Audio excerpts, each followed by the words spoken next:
अस्सलाम वालेकुम। क्या हाल है? ठीक है सारे?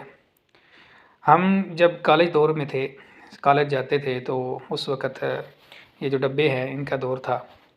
तो उनके पीछे बड़े-बड़े अच्छे से फ़िक्रे लिखे हुए होते थे। एक फ़िक्रा अक्सर देखने को मिलता था, हसद ना कर, मेहनत कर। तो आज इस हवाले से मैं आपसे कुछ डिस्कस करना चाहूँगा। कुछ अर्सा पहले एक शादी पे थे तो वहाँ पे मेरे एक दोस्त की शादी थी। मेरे साथ जितने भी दोस्त अहबाब बैठे हुए थे या वो हलका जो था जिस हलके के अंदर मैं बैठा हुआ था, जानने वाले थे तकरीबन। उनमें से एक चीज़ की बहस चल रही थी कि ये जो बंदा है, ये जिसकी शादी थी उसके वालिद की बात हो रही थी कि ये इसका हराम का पैसा है, ये उधर जापान में होता है या जहाँ पे भी होता है, वहाँ से हराम माल कमा के इधर भेजता है। देखो इसलिए ये देखो कितना शानदार ये शादी कर रहे हैं, कितनी शानदार इनके पास गाड़ियाँ हैं। ये जो है मतलब उसका नाम लेके कि ये 4-4 गोलियाँ, 2-2 गोलियाँ लेके सोता है, इसको नींद ही नहीं आती, इतना पैसा इसके पास हराम का। मतलब उसके वो सारे तकरीबन रिलेटिव ही थे। तो मुझे वो बातें सुन के ना बड़ी अजीब-सी लगी। ये पहले भी बातें मैं सुनता रहता हूँ अक्सर माशरे के अंदर जब हम होते हैं, तो लोग जो है जिनके पास पैसा होता है या जिनके पास अल्लाह पाक रिज़्क़ जिनको ज़्यादा दे देता है, उनके बारे में तरह-तरह की बातें सुनने को मिलती हैं। मतलब जितना भी मिडिल क्लास तबका होता है हमारे जैसा वो या गरीब लोग जो होते हैं, वो अपनी खपत जो है वो मिटाने के लिए उनके बारे में तरह-तरह की बातें करते हैं। ये कंजूस है, ये फलाँ है, ये फलाँ है या इनके पास हराम का पैसा है या वग़ैरह-वग़ैरह। हालाँकि मैं उसी की मिसाल देता हूँ आपको कि जब हम स्कूल दौर में थे, स्कूल में पढ़ते थे, तो वो जो मेरा दोस्त है, उसके पास यकीन करें कि अच्छा यूनिफ़ॉर्म भी नहीं होता था। जूते जो है वो हमारे बंद जो शूज़ होते थे आम तौर पर उस वक़्त भी। तो वो अक्सर मैंने देखते थे कि चप्पलें वग़ैरह वो जो है सर्दियों में भी पहन के आता था। और उसी दौर के अंदर तकरीबन ये 98-99 की बात है, जब हम 5 क्लास के अंदर थे। तो उसके वालिद साहब जो है वो किसी लेबर वीज़े पे वो बाहर चले गए।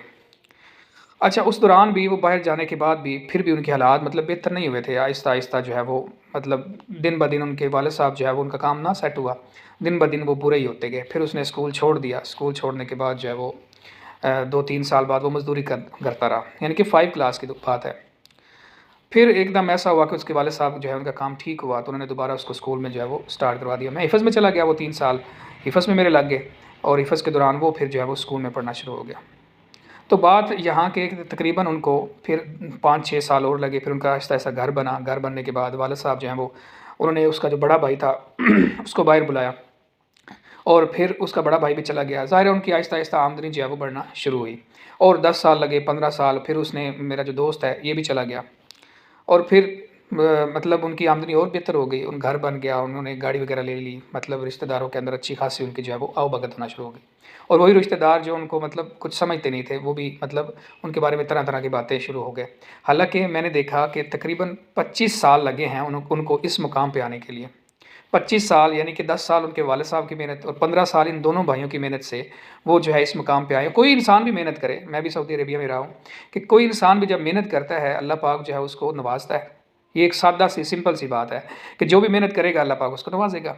और दूसरी बड़ी बात जो हम लोग करते हैं अक्सर जिनके पास अल्लाह पाक रिज़्क़ जिनको ज़्यादा देता है, जी ये जो गोलियाँ खाते हैं, ये जी अमीरों को बीमारियाँ लग जाती हैं, इनको नींद नहीं आती, इनको ये हो जाता है, इनको फलाँ हो जाता है, वगैरह-वगैरह। यानी कि अपनी खपत मुकाने का ख़त्म करने के लिए, अपना जो वो बुग़्ज़ होता है ना हमारे ज़हनों के अंदर, हमारे पास तो पैसा नहीं होता, मेहनत नहीं करते और उस बुग़्ज़ को मिटाने के लिए जो है, हम वो जो जिनको अल्लाह पाक ने रिज़्क़ दिया हुआ होता है, उनके बारे में जो है वो तरह-तरह की जो है कहानियाँ गढ़ते हैं।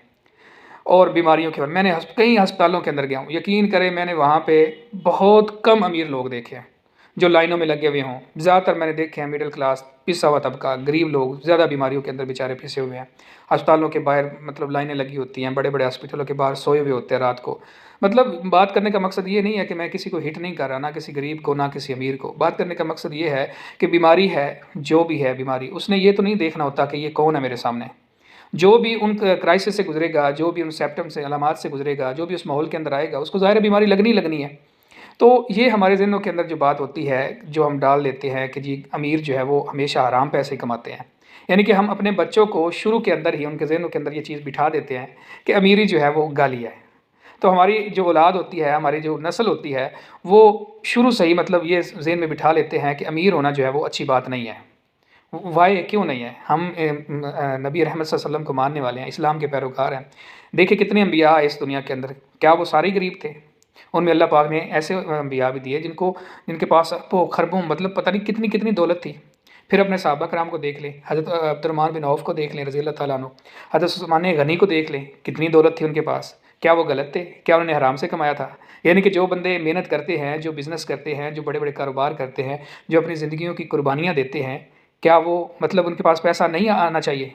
क्या उनके पास जो जितनी मेहनत करे उसके पास उसका जो रिज़ल्ट है वो नहीं आना चाहिए? तो सिर्फ़ रिक्वेस्ट है आप लोगों के साथ कि प्लीज़ हसद ना किया करें, रशक किया करें, मेहनत किया करें।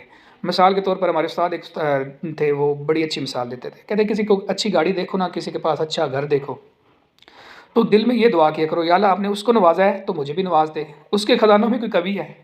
तो इसलिए ये जो बीमारियों का लगाना अमीरों के साथ, ये जो हराम का पैसा लगाना, ज़रूरी है कि सारे अमीर जो हैं जिनके पास अल्लाह पाक ने रिज़्क दिया, वो सारे ही हराम का पैसा कमाते हैं? खुदारा वो अपनी मेहनत करते हैं, अपनी मेहनत के साथ 20-20, 30-30 साल उनको लग जाते हैं उस मुकाम पे पहुंचने के लिए। तो आप भी मेहनत करें और अपने बच्चों को कम अज़ कम ये चीज़ ना सिखाएं कि अमीरी जो है वो लानत है या वो गाली है। उनको मेहनत करना सिखाएं कि जो भी मेहनत करेगा उसको अल्लाह पाक नवाज़ेगा, अल्लाह पाक उसको रिज़्क देगा, अल्लाह पाक उसको आसाइशें देगा। तो ये बुरी बात नहीं है अमीर होना। शुक्रिया।